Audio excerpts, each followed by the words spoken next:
लोकसभा चुनाव की घोषणा होते ही दल बदल भी शुरू हो गया। विभिन्न दल के लोग विभिन्न क्षेत्रों का दौरा कर अपने समर्थन में वोट मांगने की अपील कर रहे हैं।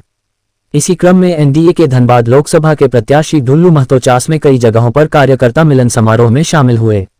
इस कार्यक्रम में नेता प्रतिपक्ष सह चंदन कियारी, विधायक अमर बावरी, मुख्य सचेतक बोकारो विधायक बिरंची नारायण, साथ ही जिला अध्यक्ष जयदेव राय के साथ साथ कई भाजपा के पदाधिकारी और कार्यकर्ता मौजूद रहे। इसी क्रम में कांग्रेस पार्टी के 20 सूत्री जिला कार्यवाहन समिति के सदस्य मनोज राय व इंटक के नेता कन्हैया पांडे, सैकड़ों कार्यकर्ता कांग्रेस के हाथों को छोड़ भाजपा में शामिल होने का काम किया है। सभी को माला पहनाकर एवं अंग वस्त्र देकर भाजपा के सदस्य दिलाई गई। वहीं कार्यक्रम को संबोधित करते हुए ढुल्लू महतो ने कहा कि आज सैकड़ों कार्यकर्ता भाजपा में शामिल होकर नरेंद्र मोदी के हाथों को मजबूत करने का काम किया है और वंशवाद को करारा जवाब दिया है। साथ ही कहा कि कांग्रेस के लोगों ने जो देश के हित में कांग्रेस छोड़कर नरेंद्र मोदी के हाथों को मजबूत करने का काम किया है वह स्वागत योग्य है। साथ ही कहा कि देश को वंशवाद से मुक्त करने के लिए और नरेंद्र मोदी का साथ देने के लिए सभी को धन्यवाद। साथ ही कहा कि मनोज राय के घर वापसी से भाजपा को बड़ी ताकत मिलेगी और चास सहित अगल बगल के गांव में भी इसका असर होगा और भाजपा प्रत्याशी को एक एक वोट मिलेगा। साथ ही कार्यक्रम में कार्यकर्ताओं को संबोधित करते नेता प्रतिपक्ष सह चंदन कियारी के विधायक अमर बावरी ने कहा कि 2024 का चुनाव एक तरफ देश को विकसित भारत के संकल्प के साथ 2047 में नरेंद्र मोदी के नेतृत्व में चुनाव है, दूसरा परिवारवाद के राजनीति के आखिरी चुनाव के रूप में ये देश की जनता इस बार मोदी के हाथों को मजबूत करने वाली है। इसलिए जो भी वंशवाद परिवार की राजनीति करने वाले वो लोग कांग्रेस के लोग हैं। आज कांग्रेस में परिवारवाद की राजनीति का मैदान में है। मैं लगातार जब से राजनीतिक क्षेत्र में देखा उस समय भी और विधायक बनने के साथ भी उसके बाद भी लगातार समाज के बीच में संघर्ष किया, आंदोलन किया और जेल कभी जाने का नौबत पड़ा तो मैं कभी एक इंच पीछे नहीं हटा।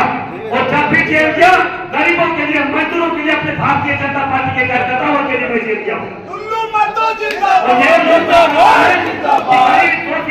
दुकानदार, व्यवसाय, कोई व्यवसाय के साथ रंगदारी करे, कोई गुंडागर्दी करे तो ढुल्लू महतो तभी बर्दाश्त नहीं कर सकता है, क्योंकि ढुल्लू महतो उसका भाई के रूप में, एक सांसद के रूप में आपको बीच में आएंगे। मैं आपको यह स्पष्ट कर रहा हूँ कि धनबाद क्षेत्र में, इस धनबाद लोकसभा क्षेत्र में बहुत तरह तरह के हथकंडा अपना रहे, उसका जवाब काम के तौर पर हमें देना है। उसका जवाब बोलना है कि जाके बाद हमारा क्षेत्र में देखिए कि सब तो धर्म के रास्ते पर चल, विधायक जी धर्म के क्षेत्र में कितना काम किया है, गरीबों के लिए क्या काम किया है, जितना ढुल्लू महतो जेल गया सारा गरीब लोग के लिए, सारे कोई भी हमारा जात पात धर्म से ऊपर उठकर भारतीय जनता पार्टी के कार्यकर्ता दिन रात काम करता है। कोई भी एक व्यक्ति नहीं बता सकता है, या जो लोग बोल रहा है आपके बीच में आकर डिस्कस करे, एक बात सच हो गया बोल तो फिर दोबारा बोल रहे, एक बात सच हो गया मैं राजनीति से संन्यास ले लूंगा। उपस्थित भाइयों बहनों, आप मेरे शरीर के अंग का एक एक अंग है। आप लोग जितने भी हमारे भारतीय जनता पार्टी के कार्यकर्ता बैठे हुए, किस तरह से स्थिति खास करके पूरे झारखंड के साथ साथ धनबाद में हुआ था। धनबाद में कोई सा दिन नहीं था जो किसी व्यवसाय से रंगदारी नहीं मांगा जाता था, किसी व्यवसाय की गोलियां कम नहीं चल रहा था, मगर किसी नेता में क्षमता नहीं हुआ उसके खिलाफ आवाज उठाने का। अगर क्षमता अगर किसी में हुआ तो आपका भाई ढुल्लू महतो में हुआ। तरीके से सदन से लेकर सड़क तक धनबाद की स्थिति को देखते हुए मैंने धनबाद के हर मामला को सड़क से लेकर सदन तक उठाने का काम किया। आपने देखा लगातार सरकार के खिलाफ करने का परिणाम हुआ कि लगातार 20 मुकदमा करके हमको जेल भेजा।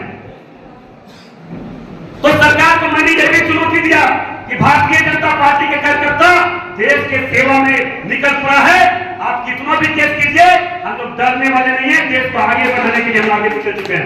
इसलिए भाइयों बहनों, मैं आप लोग से फिर क्या स्पष्ट कर रहा हूँ, साथ विधायक होकर तो जेल गए, सांसद हो के भी इस क्षेत्र के किसी भी गरीब, शोषित, पीड़ित व्यवसाय के साथ रंगदारी बर्दाश्त नहीं करेंगे। कोई भी व्यक्ति गुंडागर्दी आतंक करने का प्रयास करेगा, उसका ईंट का जवाब पत्थर से देने का काम आपके भाई ढुल्लू महतो करेंगे।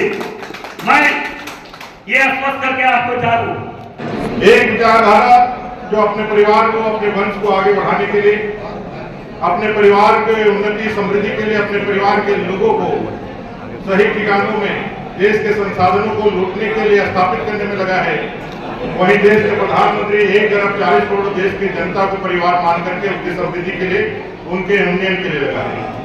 आप 370 कमल खिलाएंगे तो उसमें एक कमल धनबाद से भी मोदी जी के हाथों को जाएगा। इसलिए ना चूक ना भूल करते हुए कई एक षड्यंत्र, कई एक प्रलोभन, कई एक घड़ियालू आंसू लेकर के विरोधी आपके बीच में आएंगे, कई एक विचार लेकर के आएंगे जिन विचारों के साथ वो खुद खड़े नहीं होते हैं। जब उनका स्वार्थ होता है तभी उनको ये सारी चीजें याद आती है। वो जात की बात करेंगे, वो कई एक चीजों की बात करेंगे, उससे सावधान रह करके देश के हाथों को मजबूत करने के लिए एक चमचमाता हुआ कमल जो धनबाद से आपके हाथ में आएगा, उसे बटन दबा करके गुरु महतो जी को जिता करके नरेंद्र भाई मोदी जी के हाथ को मजबूत करेंगे।